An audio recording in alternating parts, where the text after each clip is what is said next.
Sa road trip namin ito, marami kaming dinaan ng ginagawang kalsada at tulay. Mapapaisip ka pa nga kung kaya bang lakpasan ng mga ito. Itutuloy pa ba namin ang pagdaan dito?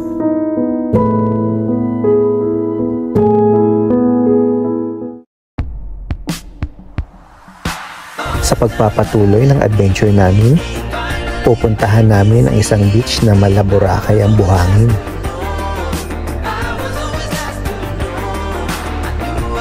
Nakapili kami ng gusto naming spot at nasolo ang buong resort.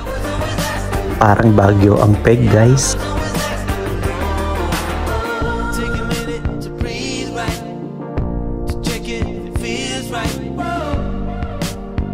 Tara na't explore natin ang buong resort. Tumambay at magkulitan.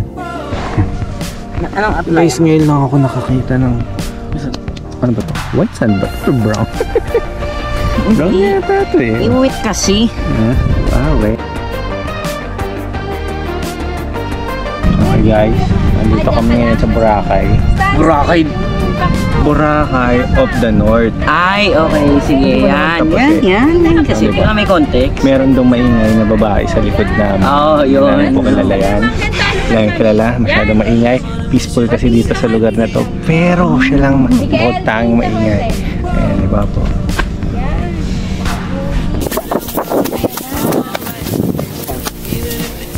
Meron diyang crab. Oo, dito.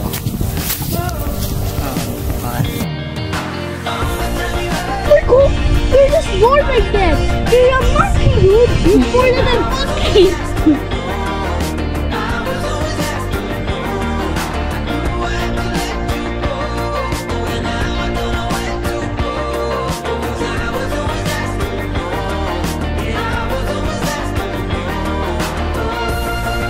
Talagang susulitin mo ang bawat sandali mo dito.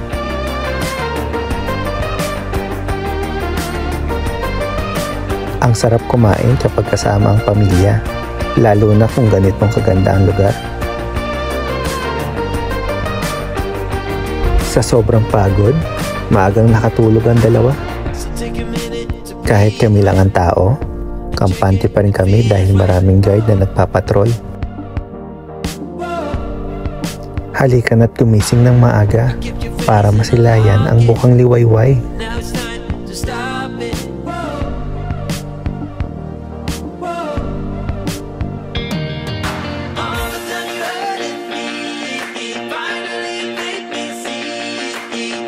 Sa gandang na experience mo, mapapaisip ka pang manatili na isa pang araw.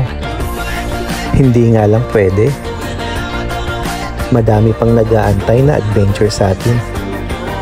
Malapit na tayo sa exciting part. Can't wait sa mga susunod pa nating araw na adventure. Sabi nga nila, keep moving forward. The road you build today will lead the destination of tomorrow. Parang sa buhay natin, madaming kailangan pagdesisyonan. Kung tutuloy ka pa ba, titigil ka, o atras ka na lang. At sa experience namin ito, isa lang ang sigurado ko. Magpatuloy upang marating mo ang pinapangarap mo.